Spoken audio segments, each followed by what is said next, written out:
What's going on, guys? Matt Sheldon here from Become Elite, and in today's 2-Minute Tuesday video, I want to talk about a mental technique that pros use either consciously or unconsciously at trials or their first day at a new team to set themselves up for success. So welcome to the video.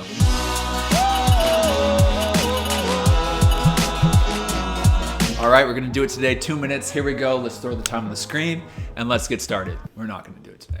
Anyway, I remember the exact moment that I understood this, that it clicked and I was like, wow, this is what separates a pro from an amateur. It was about 5 or 6 years ago and I was on one of my first professional teams that I've been a part of, and I was on the team for a few weeks and we just got noticed that we had just signed a player who had played in the Prem. And not just one season or made an appearance, he had played multiple seasons in the Prem. So I was so excited because I knew I could learn a ton from this guy. I remember talking to some teammates about how we were pretty much going to stalk him and kind of just pick up the little habits that he does, how he trains, how he warms up, and really just be like a sponge and soak up all that information. So he arrives to the training ground on the first day. He greets everybody. I just said, hey, what's up? I'm Matt. Very standard. And that was about it. We go ahead and start the session. We do the warm up, the rondos, the passing patterns, the possession drills, all the typical stuff. But the moment that stood out to me was during the 7v7 game. We were just doing 7v7 with the big goals. The goalkeeper collects the ball. He steps out, and immediately that player checks for the ball. He calls for it. He demands for it. The goalkeeper rolls him out the ball, and then first touch gets away from him. The other team steals the ball and they score. I remember thinking in my head,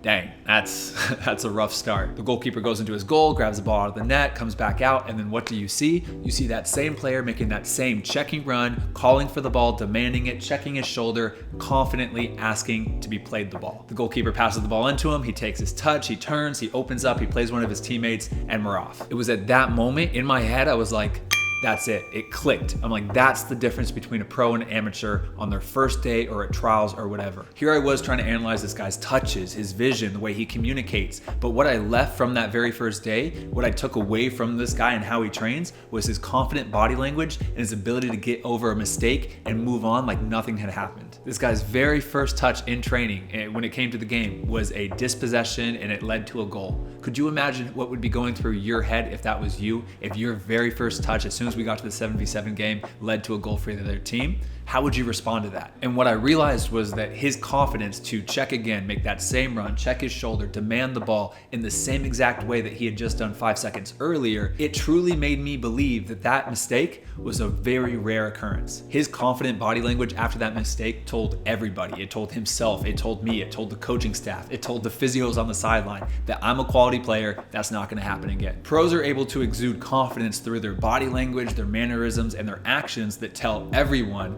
I'm worthy of being here. I'm worthy of a contract. I'm worthy of your respect on the field. And obviously you have to back it up with a skill or you're gonna be exposed very quickly. But I've actually seen amateur, semi-pro, collegiate players come in on trial and they're good enough to play at the pro level, but their unconfident body language actually sells them short of earning that pro contract. Their unconfident body language is telling everyone around them that I'm not worthy to be here. I'm not worthy of a pro contract and I'm not worthy of your respect on the field. What? We're not worthy.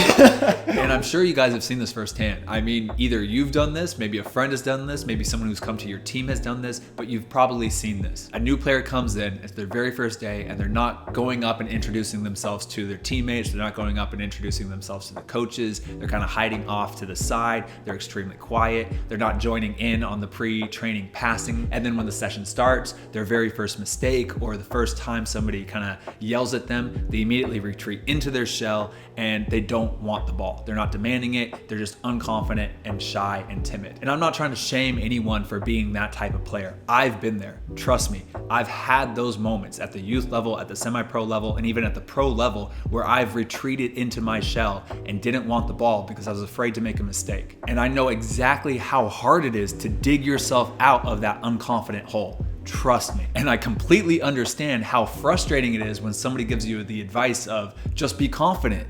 Be confident. And you're like, okay, thanks. And then all of a sudden you're at the training field and you're unconfident and you're shy and you're timid. And you're like, I can't just be confident. And I know what you're probably thinking about the story I told is, yeah, it's easy for that guy to be confident. He's played in the Prem. He's a seasoned pro. Of course he's gonna have confidence coming down to a USL team, and that's 100% true. Experience plays a very big role in your confidence levels. But anybody, regardless of your age, regardless of your experience level, anybody can study what confident body language looks like and emulate that to kickstart the process with a new team or at a trial. One confident action usually leads to a successful play. A successful play usually brings you more confidence. More confidence usually leads to a successful play, which then again brings you more confidence. But it also can work in reverse. An unconfident action usually leads to an unsuccessful play. An unsuccessful play usually leads to more unconfidence, and then more unconfidence leads to another unsuccessful play. So what you can do is start this confidence momentum early on. You can start with these little tiny things that anybody can do to get the confidence ball rolling and hopefully lead into a very good trial. Before the training session has even begun, any player can walk up to every single person on the team, greet them, dap them up and say, "Hey, what's up? I'm Matt. Good to meet you." Anybody can stand up straight and look at people in the eyes. Anybody can ask the player next to them in the locker room or wherever, "What does the training session usually look like?" Or "Where are you from?"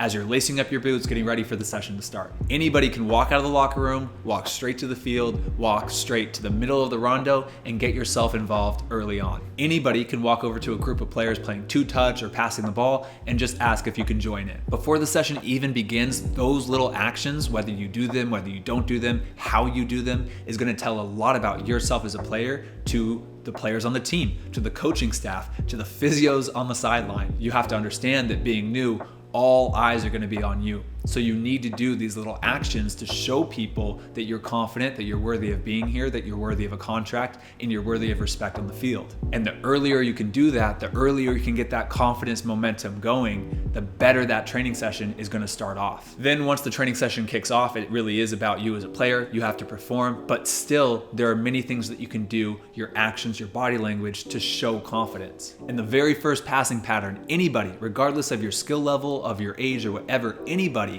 can take an aggressive, sharp step forward to check to the ball, check their shoulder, and demand the ball by shouting, "Yeah."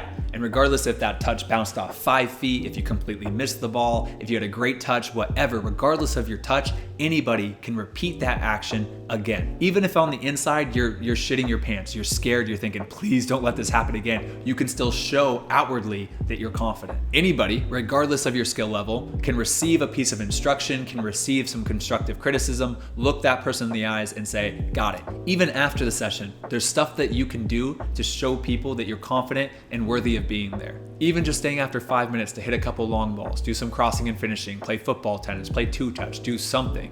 That shows people that you're worthy of being there, worthy of their respect on the field, and worthy of a contract. Once you're done at the field, again, anybody can start walking back to the locker room and start up a casual conversation. Just say something to get the confidence ball rolling. "Hey, where does the laundry go after the session?" Anybody can do that. When you're in the locker room and you're taking off your boots, you're getting changed or whatever, anybody can look to the person to the right, to the left and say, "Hey, are the training sessions usually that length? Is it usually that humid out?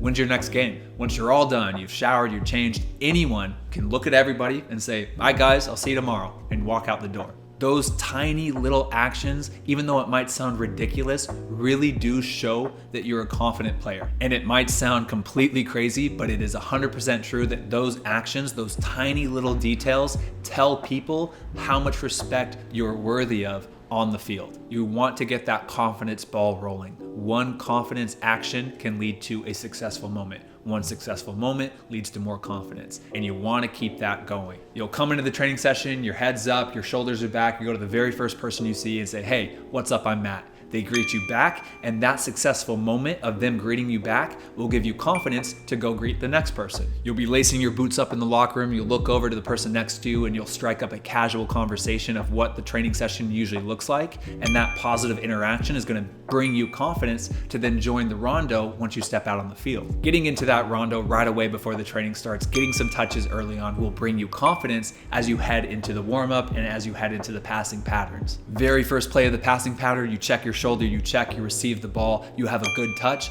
That good moment, that positive interaction will bring you more confidence as you head into the rest of the training session. You start to build this feedback loop of confidence versus the feedback loop of unconfidence. And once you build that momentum and you have a good session, you earn a contract. And this is how pros dominate the mental game in order to set themselves up for success at a trial or with a new team. And for you guys watching the video right now, these are the tiny little tricks and steps that anybody can do, regardless of your age, your skill level, where you've played before, to set yourself up for success by displaying that confidence early on. I'm telling you, it's crazy how powerful that confidence momentum is, that confidence feedback loop is. So I hope you guys like this video. I hope you can take something from it and apply it to your next trial, apply it to the next time you join a new team, apply it to your collegiate preseason, apply it somewhere. That would be amazing. And if you did like the video, please hit the thumbs up button, subscribe.